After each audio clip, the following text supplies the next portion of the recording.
ओम शांति।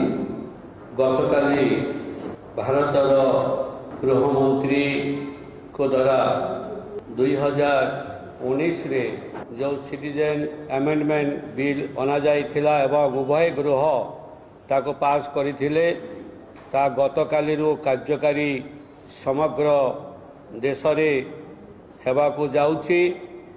विशेष करी यह द्वारा भारत वर्ष रे जो माने नागरिकत्व पाउन थिले जो माने आम पड़ोसी राज्य पाकिस्तान अफगानिस्तान बांग्लादेश रे जो माने मूल बासिंदा भारतर से माने रही थिले से माने दीर्घ वर्ष हैला ए नागरिकत्व प्रमाण पत्र न पाइबारु से माने बहु समस्यार सम्मुखीन होउथिले।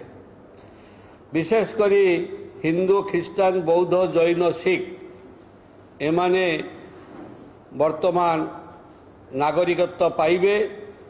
यह द्वारा बहु संख्यक जनसाधारण से माने निजको सुरक्षित मने करिवे एवं भारत मातांकर संतान बोली निजको गर्व करिवे।